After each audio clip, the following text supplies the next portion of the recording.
말씀 나누도록 하겠습니다. 하나님, 이 시간에 하나님의 말씀을 함께 나누려고 합니다. 하나님께서 역사하셔서 하나님의 말씀만이 우리의 생각과 또 마음에 새겨지게 하여 주시고, 혹여 인간의 생각과 말들이 있다면 기억에서 지워주셔서 온전히 하나님의 말씀으로 우리가 하나님께 영광 돌려드리는 이 시간 되게 하시기를 간절히 소망하며 예수 그리스도의 이름으로 기도합니다. 아멘. 미리 나가서 있는 거예요? 김치찌개 많이 먹었고. 자, 우리 지난 시간 했던 거 잠깐 한번 기억을 더듬어 보도록 합시다. 죄라는 게 뭐였습니까? 죄? 사망. 죄의 결과가 사망이고, 죄라는 것은 여러 가지로 정의할 수가 있으나 지난주에 우리가 정의했던 거는 죄란 우리는 망각의 동물이기 때문에 괜찮습니다. 그래야 또 다시 얘기할 수가 있으니까. 죄라는 것은 하나님에 대한 인간의 옳지 않은 태도라고 정의를 했었습니다. 하나님에 대해서 우리 사모님이 잘 기억하고 계신 것 같아요. 적어놨어요. 인간에 대한 옳지 않은 태도, 그게 죄인데, 그 죄의 이면에는, 본질에는 뭐가 있다고 했습니까? 인간이 하나님과 같이 되고 싶은 마음. 하나님과 같이 되고 싶은 마음은 곧 내가 주인이 되고 싶은 마음. 그것이 하나님과 같이 되고 싶은 마음이죠. 그 결과로 우리는 하나님과 관계가 분리가 되어버렸고, 그것을 우리는 또 죽음이라고 얘기하기도 하죠. 그래서 죽음이라는 것은 하나님과 분리된 것을 얘기하는데, 그 결과로 우리에게는 죽음이 찾아왔고, 우리가 겪는 악과 고난들 뭐가 있다고 그랬습니까? 여러분들이 살아가면서 질병, 또 아픔, 슬픔, 거짓, 불의, 싸움, 전쟁, 이런 것들, 기타 등 이런 우리가 겪는 여러 가지 악과 또 고난들, 이런 것들은 우리가 죽어 있는 상태라는 것을 나타내는 것이라고 그랬죠. 나타내는 것이라고 그랬습니다. 그래서 우리는 이 죽음의 상태에서 구원을 얻어야 돼요. 근데 우리 스스로 구원할 수 있다, 없다? 우리 스스로는 구원을 얻을 수가 없다는 거죠. 인간의 한계 때문에, 제한된 자원으로는 우리는 구원을 얻을 수가 없어서, 그래서 우리가 구원받기 위해서는 어떻게 해야 되는 거죠? 우리 외부에서, 우리 밖에서, 우리 안에서가 아니고 우리 외부에서 밖에서, 그게 누구라고 그랬습니까? 하나님이죠. 그렇죠? 성삼위 하나님, 또 예수 그리스도 맞지만 하나님께서 우리를 구원해 주셔야 되는 거죠. 우리 스스로는 구원을 얻을 수가 없다. 하나님께서 우리를 구원해 주셔야, 물에 빠져 있는 우리가 스스로 물속에서 나올 수가 없고 누군가 건져 주어야 되는 거죠. 외부에서. 그래서 구원을 어떻게 정의한다고요? 어떻게 정의했습니까? 지난 시간에 구원이란 이런 악과 고난의 상태, 죽음의 상태, 하나님께 깨어진 관계의 상태에서 다시 회복되는 걸 갖다가 구원이라고 말을 했습니다. 그래서 말미에는 객관적인 구원과 주관적인 구원을 얘기했는데, 하나님께서 우리를 구원하시는데 어떤 방법으로 구원을 하셨다고 그랬습니까? 누굴 보내셔서? 예수 그리스도를 보내셔서 고난을 받게 하시고 십자가에 죽게 하시고 다시 살리심으로 우리를 구원을 해 주셨습니다. 이것을 구속사라고 얘기한다고 그랬죠. 그리고 객관적인 구원이다라고 얘기를 했었습니다. 그래서 오늘은 이 객관적인 구원, 구속사라는 것에 대해서 조금 더 살펴보고 다음 주에 또 다른 시간을 가지려고 합니다. 여러분들 바울 아시죠? 바울 사도. 바울 사도는 어떤 사람이었습니까? 유대인 중에 유대인이었고 핍박하는 자였고 개수 중에 개수. 잘 알고 있습니다. 맞습니다. 다 맞아요. 바울은 이 예수쟁이들을 극도로 혐오했죠. 왜 혐오했습니까? 하나님을 모독하는 신성 모독자들이다, 이단들이다. 그 당시 유대교 관점에서는 이단들이라고 아주 혐오를 했습니다. 그래서 이제 그들을 아주 핍박을 많이 했습니다. 그리고 잡아들이고 죽이는 일에 앞장을 섰죠. 스데반을 죽이는 일에도 누가 가장 앞장을 섰습니까? 바울이죠. 바울이 앞장을 서서 스데반 집사를 죽이기도 했습니다. 그런데 이런 바울이 나중에 어떻게 변합니까? 예수쟁이가 되는 거죠. 예수쟁이가 됩니다. 그렇게 예수쟁이를 혐오하고 핍박하고 잡아 죽였던 이 바울이 결국은 예수쟁이가 되고, 예수 외에는 다 뭐라고 얘기해요? 바울이? 다 똥이다. 미안합니다. 배설물이다. 배설물처럼 여겨버립니다. 바울은 엘리트 중에 엘리트였죠. 엘리트 중에 엘리트였기 때문에 우리와는 격이 다른 사람이었을 것입니다. 많은 것들을 소유하고 가지고 있었던 사람인데 그 모든 것들을 다 배설물처럼 여기고 누구만? 예수님만 가장 소중하게 여겼습니다. 그래서 예수님의 사도가 되었고 그렇게 살다가 예수를 위해서 죽게 되는 거죠. 그런데 어떤 이유 때문에 바울이 이렇게 완전히 180도 다른 사람이 되었을까요? 그렇죠. 담에색 도상에서 아주 잘 협조를 잘하고 있어요. 제 원고를 혹시 봤습니까? 자, 사도행전 9장 3절 5절에 보면 이렇게 말씀하죠. 사도행전 9장 3절 5절. 사울이 길을 가다가 다메섹에 가까이 이르더니 호련히 하늘로부터 빛이 그를 둘러 비추는지라 땅에 엎드러져 들음에 소리가 있어 이르시되 사울아 사울아 내가 어찌하여 나를 박해하느냐 하시거늘 대답하되 주여 누구시니까 이르시되 나는 내가 박해하는 누구라? 예수라. 예. 바울이 누굴 만난 거예요? 예. 부활하신 예수, 다시 살아나신 예수를 환상으로 또는 영으로 바울은 보았습니다. 그러니까 예수를 만난 후에 바울은 변했고요. 즉각적으로 예수가 누구라고 고백합니까? 주이시면서 하나님의 아들이다라고 고백을 합니다. 그래서 사도행전 9장 20절에 보면 이제 다메섹 도상에서 눈의 비늘이 벗겨진 다음에 이렇게 얘기하죠. 즉시로 각 회당에서 예수가 하나님의 아들이심을 전파하니라. 초신자예요. 겨우 이제 하나님을 본 사람이야.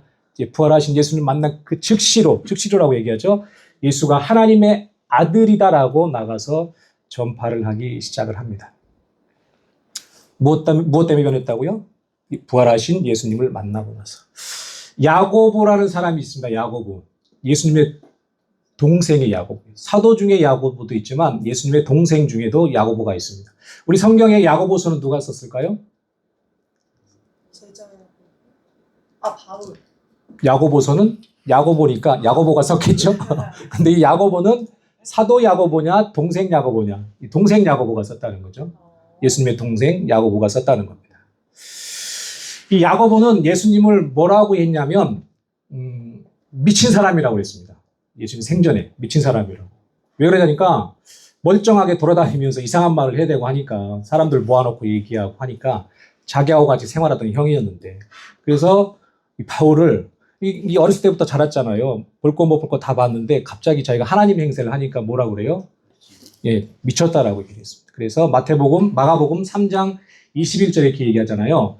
예수의 친족들이 듣고 그를 붙들러 나오니 이는 그가 미쳤다 하밀러라.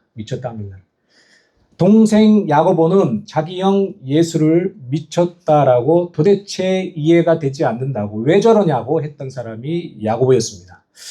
이랬던 야고보가 나중에 어떻게 됩니까? 우리가 아는 것처럼 예루살렘 교회의 소위 말해서 담임 목사님 되시죠. 지도자가 됩니다. 그리고 야고보서라는 성경을 썼고 또 예수를 위해서 살다가 죽게 됩니다.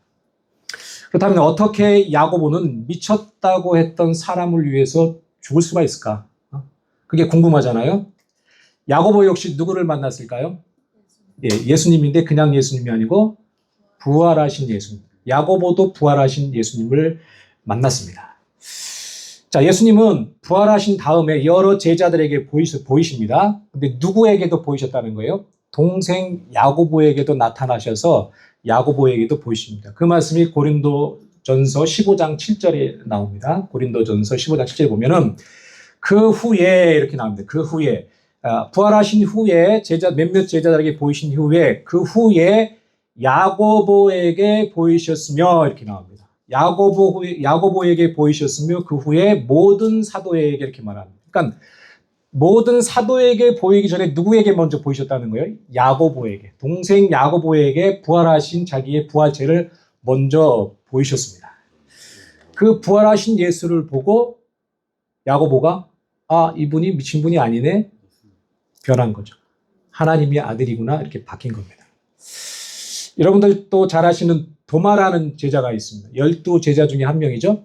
도마는 어떤 사람이었습니까? 특징이 성징이 아주 의심이 많은 사람, 의심이 많은 사람이었죠. 그래서 다른 제자들이 예수님이 나타나셔서 여기에 딱 나타나셨는데 그때 마침 누가 없어요? 도마가 없어. 그래서 제자들이 도마가 왔을 때 우리 예수님이 살아나셨어 라고 얘기하니까 도마가 뭐라고 얘기합니까? 요한복음 20장 25절에 보니까 도마가 이르되 내가 그의 손에 못자국을 보며 내 손가락을 넣어봐야 될 것 같아. 그 못자국에 넣어보고 허리에도 넣어봐야 내가 믿을 수가 있어. 이렇게 얘기를 하는 거죠. 믿지 못하겠다는 겁니다. 믿지 못하겠다는 겁니다. 이게 도마의 태도인데 며칠 후에 성경에는 8일이라고 나오는데 며칠 후에 부활하신 예수님이 드디어 누구 앞에 등장을 하시나요? 도마 앞에 나타나십니다. 그때 부활하신 예수님을 본 도마가 어떻게 반응을 합니까? 유명한 성경 말씀이죠. 요한복음 20장 28절. 도대체 믿지 못하겠다고 했던 그 예수님이 자기 앞에 떡 나타나신 겁니다. 그러자 바로 도마가 고백을 하죠. 요한복음 20장 28절에 도마가 대답하여 이르되 나의 주님이시요 나의 하나님이시니이다. 옛날에는 나의 주 나의 하나님이시요 이렇게 얘기했는데 보니까 나의 주님이시요 나의 하나님이시니이다 라고 고백을 합니다. 전승에 의하면 도마는 복음을 전하다가 어디까지 왔었다고 합니까? 전승에 의하면 인도까지 와서 인도에서 순교를 했다고 전해집니다. 예수님을 만난 후, 그것도 어떤 예수님이요? 부활하신 예수님을 만난 후에 완전히 다른 사람이 되어버립니다. 도마가 이렇게 되어버리죠. 다른 제자들은 어떻습니까? 다른 제자들?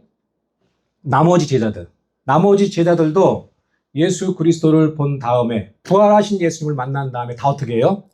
예수님을 위해 살다가 다 죽습니다. 다 순교를 해버려요. 그전에는 어떤 사람들이었습니까?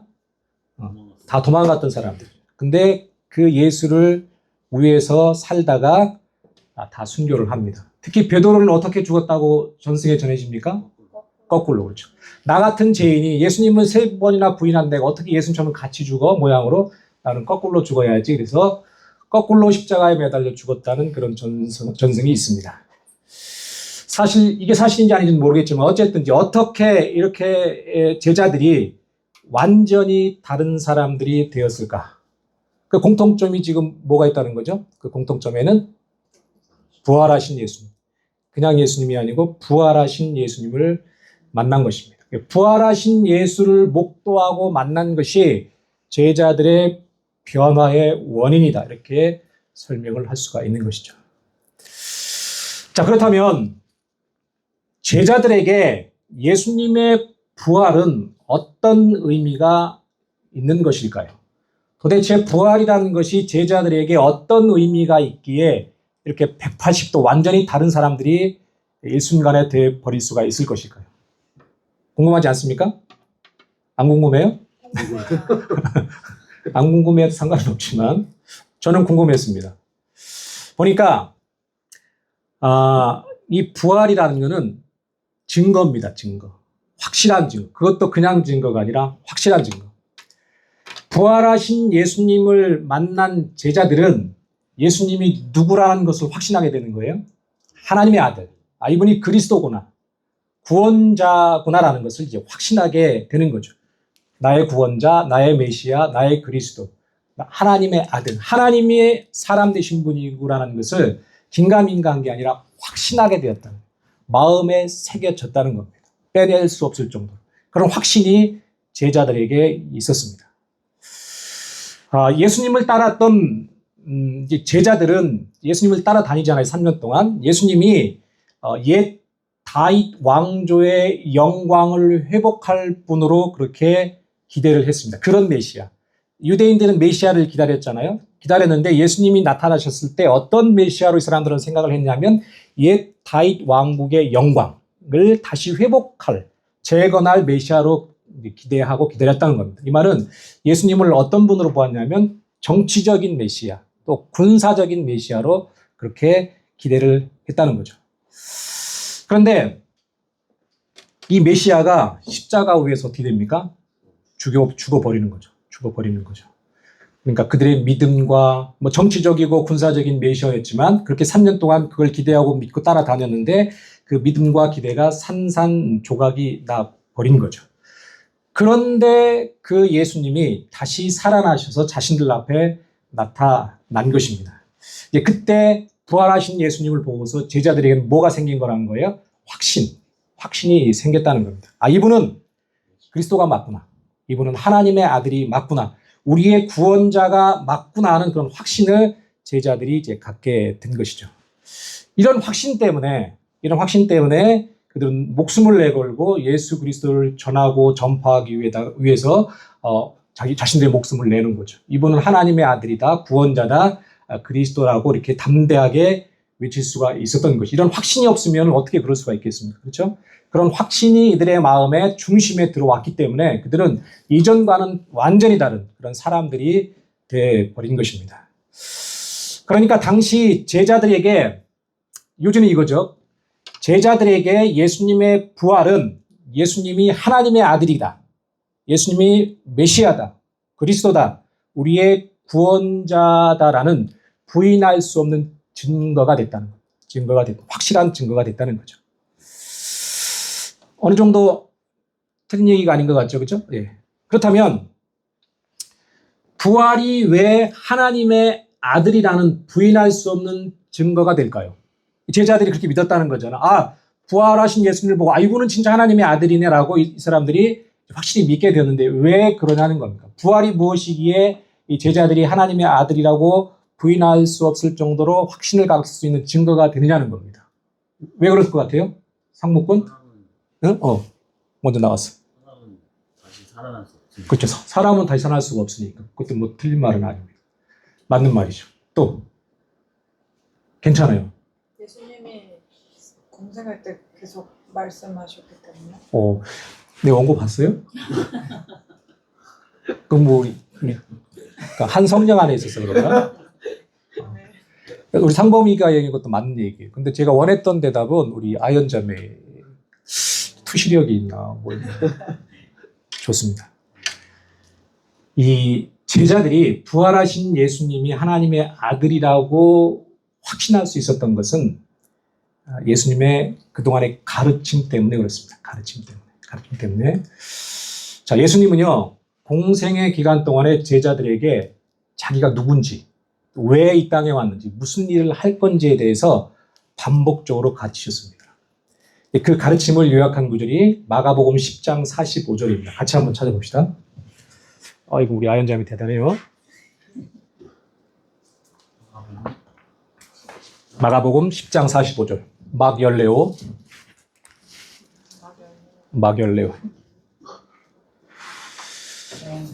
같이 읽읍시다. 찾았으면 같이 읽읍시다. 시작.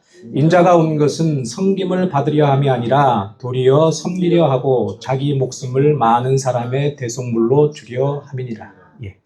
인자가 온 것은 섬김을 받으려 함이 아니라 도리어 섬기려 하고 자기 목숨을 많은 사람의 대속물로 주려 함이니라. 이 말씀은 예수님이 자기 자신에 대한 이해가 녹아져 있는 그런 말씀이죠. 자기가 누구고 무슨 일을 하기 위해서 왔는지에 대해서 요약한 말씀입니다. 자, 이 말씀을 보면요, 먼저 예수님은 자신을 뭐라고 칭하십니까? 보니까 인자라고 칭합니다. 인자. 이 인자라는 말은 일반적으로 그냥 한자인데 한국말로 풀었으면 뭐라고 되죠? 사람의 아들, 일반적으로는 사람의 아들이라는 뜻입니다. 그런데 예수님이 쓰신 이 인자라는 말은요, 우리 성경에는 그냥 우리가 보는 오늘 성경에는 인자라고만 돼 있지만 제대로 번역하면 뭐라고 번역을 해야 되냐면 그 사람의 아들이라고 번역을 하는 게 맞습니다. 그 사람, 그냥 사람의 아들이 아니라 그 사람의 아들, 이런 의미가 있는 거죠. 그러니까 사람의 아들 앞에 뭐가 붙어야 되는 거예요?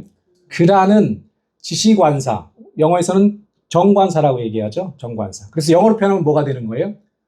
아들을 son of man 합니까? 지시관사 더가 붙어갖고 the son of man, 그 사람의 아들, 이렇게 표현을 하는 게 정확한 해석이 되는 거죠. 그러니까 예수님이 자신을 인자라고 칭한 것은 구약 어디인가에 인자라는 말이 나와 있다는 겁니다.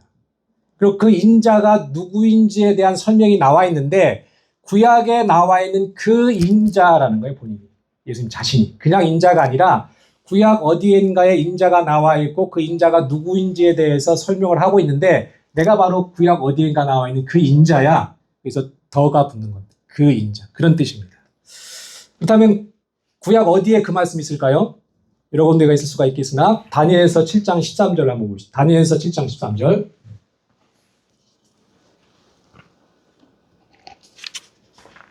이게 제가 질문할 때 이렇게 답변을 해주면 졸립지가 않아요. 졸립지가. 여러분들을 위해서 답변을 해보세요. 잠이 달아날 수가 있습니다. 자, 다니엘서 7장 13절 같이 한번 읽어봅시다. 시작.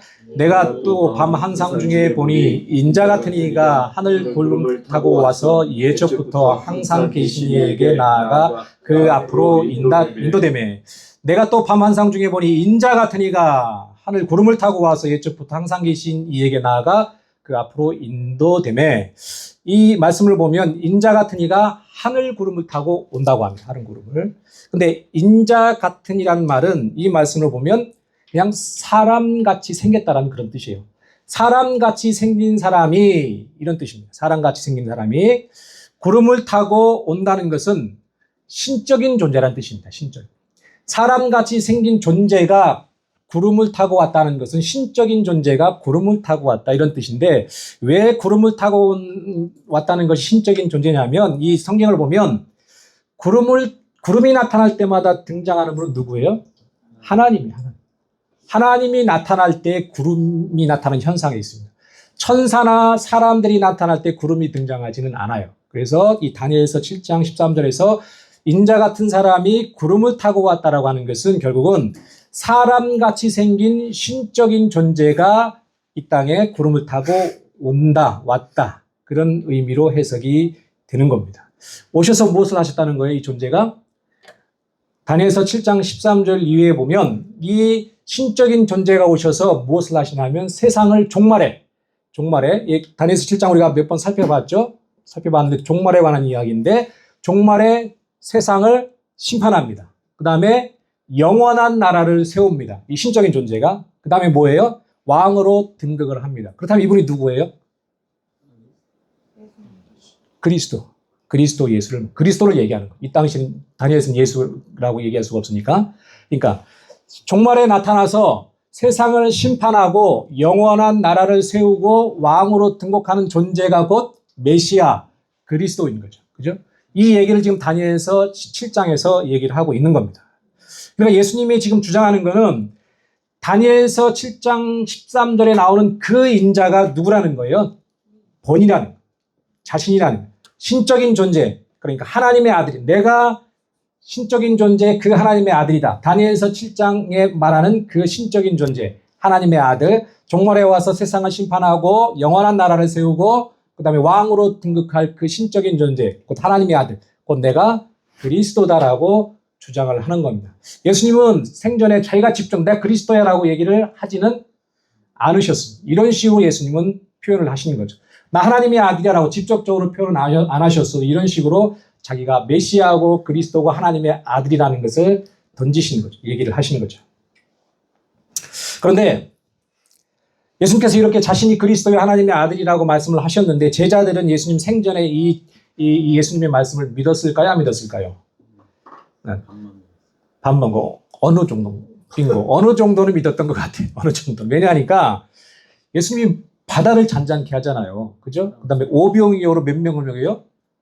남자만 5,000명이야. 여자와 아이까지 하면 뭐 3배수 정도는 되겠죠. 2배수나. 그 다음에 자기가 죄를 속할 수 있는 권세가 있다. 내 죄를 사하노라 이렇게 얘기를 하신단 말이에요. 그 다음에 누굴 살려요 또? 죽은 나사로를 살려. 이게 사람이 할 수 있는 일이에요.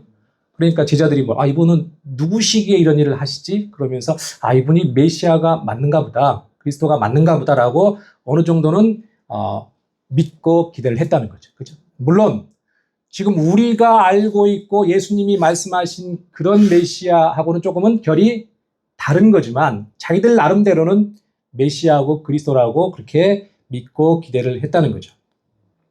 하지만 결국 그 자기들이 메시아인 것 같아라고 생각했던 그분이 어떻게 되는 거죠? 결국은 십자가에서 죽어버리시죠. 그러니까 반만 믿었든지 어느 정도의 믿음이 됐든지 그 믿음조차도 산산조각이 나버리고 맙니다. 야, 우리가 기대했던 또 믿었던 그리스도가 아니네. 어떻게 그리스도가 이렇게 허망하게 죽을 수가 있어? 이렇게 얘기하고 고백하고는 다 도망가 버립니다. 그렇게 생각했던 죽어버렸던 예수가 지금 다시 살아나셔갖고 자기들 앞에 떡하니 나타나십니다. 도저히 상상할 수 없었던 일이 지금 벌어진 겁니다. 예수님은 조금 빨리 진행을 해야 되겠네요. 그죠? 졸립지 않게 빨리 끝내야 되니까. 예. 예수님은 공생애 중에 제자들에게 자신의 장래가 어떻게 될 것인지에 대해서 반복적으로 말씀을 하시고 가르치셨습니다. 마태복음 16장 21절에 이런 말씀이죠. 같이 한번 찾아볼까요? 예. 자, 오늘은 이 마태복음 16장 21절 우리 상무꾼이 크게 한번 읽어줍시다. 상무꾼이. 마태복음 16장 21절. 자꾸 시키면 짜증나는데.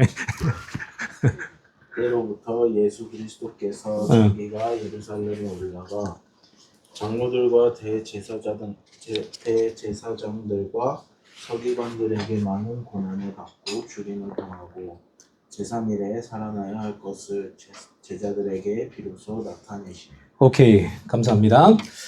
예수님은요, 자신이 고난을 받고 죽임을 당하고 다시 살아날 것을 미리 말씀을 합니다. 마태복음 6장 21절 말고도 마태복음 17장에도 나오고 마태복음 20장에도 똑같은 말씀이 나옵니다. 내가 죽을 거야. 또 내가 살아날 거야. 이렇게 말씀을 하십니다. 그런데 그 말씀이 어떻게 된 거예요, 지금? 현실이 돼버린 거예요. 현실이 돼버린 겁니다. 예수님의 많은 가르침들 중에서 제일 불가능할 것 같았던 말씀, 가르침. 그래서 믿고 싶지도 않고 믿기지 않았던 그 가르침이 실제가 돼버린 거예요. 자기들 눈앞에 현실이 돼버린 겁니다. 그러니까 예수님의 공생기간 동안 예수님이 제자들에게 가르치고 전하신 모든 말씀들이 이제 믿지 않을 수 없는 그런 상황이 돼버린 겁니다. 제일 어려웠던 무엇이 진짜가 돼버린 거예요? 죽고 살아나는 것이 진짜가 돼버렸으니까, 실제가 돼버렸으니 그동안에 예수님께서 하신 말씀들도 다 진짜로 믿지 않을 수가 없는 거죠. 이분의 말씀은 진리구나, 거짓말이 아니구나라고 제자들에게 팍 들어와 버린 겁니다. 요약하면 예수님의 부활은, 그래서 예수님이 가르치시고 전하신 모든 말씀들이 일점 거짓 없는 진리라는 것을 증명한 것이 됩니다. 증거가 된 거죠. 증거가 된 겁니다. 따라서 예수님이 자신에 대해서 말씀하신 것, 자신이 하나님의 아들이고 그리스도라는 것, 구원자라는 것, 그런 것들이 진실이고 진리임을 제자들은 확신할 수가 있었던 겁니다. 긴가민가 했는데, 그리고 그 믿음조차도 내용이 좀 틀렸지만, 그 그리스도에 대한 인식도 좀 틀렸지만, 그럼에도 좀 긴가민가 했는데 지금은 어떻게 됐다는 거예요? 진짜구나, 이분이 메시아고 그리스도고 하나님의 아들이구나. 불신의 안개가 한순간에 사라져 버린 겁니다. 따라서 때문에 예수님의 부활을 목도한 도마는 뭐라고 고백했다고요? 나의 주님이요 나의 하나님이십니다. 어떻게 이렇게 고백할 수가 있어요? 이런 확신 없이, 그죠? 넣어봤다는 얘기는 없습니다. 내가 넣어봐야 알겠는데 보자마자 안 거예요. 보자마자 살아난 것을 알고 나의 주님이시요 나의 하나님이십니다. 그 마음에 확신이 생깁니다. 진짜구나, 진짜구나. 그런데 그 하나님의 아들이 요약하면 부활은, 한 번 더 요약을 하면, 부활은 예수님이 하나님의 아들이요 그리스도라는 부인할 수 없는 증거다라고 제자들은 확신을 갖게 되었습니다. 그런데 그 하나님의 아들이 이 땅에 사람의 몸을 입고 오신 목적이 오늘 무엇이라고 말씀합니까? 막 열레오에서, 마가복음 10장 45절에서 왜 오셨다고 합니까? 마가복음 10장 45절에 의하면 예수님이 이 땅에 오신 목적은 섬기려 하고 특별히 대속물로 주려는 것이 목적이었답니다. 대속물은 뭐예요, 여러분들? 대속물은 제사 용어죠. 예. 우리 이삭 형제가 제사에 관심이 요즘 많습니까? 예. 성경 공부 시간에 제사를 많이 다루시나 보죠? 예. 이 대속물은 제사 용어입니다. 제사 용어. 인간의 죄를 대신하여서 인간의 죄를 짊어지고 죽는 존재가 대속물이죠. 옛날에는 동물들이었죠. 소나 양이나 염소, 비둘기. 그런데 예수님은 자신이 그 대속물이라는 거야. 자신이. 따라 제자들은 예수님의 십자가의 죽음이 무엇을 의미하는지 비로소 깨닫게 되는 거죠. 이 이스라엘 백성들은 제사 제도를 잘 알잖아요. 잘 알잖아요. 그 대속물이 어떤 의미인지 잘 알잖아요. 근데 자신이 그 대속물이래. 그러니까 제자들은 비로소 예수님이 왜 십자가에 죽었는지 그 의미를 정확하게 깨닫게 되는 겁니다. 예수님이 왜 죽었는지 그 죽음의 의미를 제자들은 깨닫게 되는 겁니다. 예수님의 죽음의 의미가 뭐라고 깨달았다는 거예요? 제자들은 대속물이니까 예수님의 죽음은 우리의 죄를 짊어지고 우리를 위해서 대신 죽으신 죽음이구나라는 것을 정확하게 그제서야 인식이 되는 거죠. 메시아관이 완전히 바뀌어버리는 거죠. 그죠? 정치적이고 군사적인 메시아가 아니라 이분은 우리를 살리러 오신 메시아구나. 우리의 죄를 사하기 위해서 오신 대속물이라는 인식의 전환과 믿음이 들어와 버리게 됩니다. 그 결과로 우리의 죄는 사함을 받고요. 누구의 관계가 회복됐습니까? 하나님과 원수가 됐던 관계가 회복이 됩니다. 그리고 죄와 사탄과 율법의 저주와 죽음의 노예 상태에서 해방이 되는 거죠. 이걸 뭐라고 얘기한다고요? 우리는 구원이라고.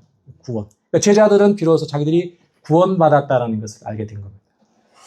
이 진리를 무엇을 보고 깨달았다는 거예요? 부활을 보고 제자들은 깨닫습니다. 거의 끝났습니다. 예수님께서 이루신 이 구원을 뭐라고 한다고요? 세자로? 구속사. 그렇죠. 아주 학습 능력이 뛰어납니다. 칭찬합니다. 구속사. 구속사라고 합니다. 구속사로. 예수 그리스도께서 우리를 구원하시기 위해서 역사를 관통해서 이루신 사건이라는 차원에서 구속사입니다. 왜? 성부 기분 안 나쁘지? 내가 아까 시켰다고. 이렇게 하길래. 다음에 안 시킬게요. 자, 다시 한번. 구속사. 예수 그리스도께서 우리를 구원하시기 위해서 역사를 관통해서 역사 안에서 이루었다는 차원에서 구속사입니다. 그리고 이 구속사는 변해요, 안 변해요? 변하지 않습니다. 흔들리지 않습니다. 누가 이루신 거예요? 하나님. 정확히 성삼위 하나님께서 같이 이루십니다. 하나님께서 우리 밖에서 우리와 상관없이 우리 밖에서 이루었기 때문에 그래서 뭐라고 한다고 그랬죠? 객관적인 구원. 그렇죠. 네. 부부가 아주 좋습니다. 객관적인. 그래서 구속사는 객관적인 구원이라는 겁니다. 이 객관적인 구원, 구속사가 있었기 때문에 뭐가 가능해지는 겁니까? 우리의 개인적인, 주관적인 구원이 가능해지는 겁니다.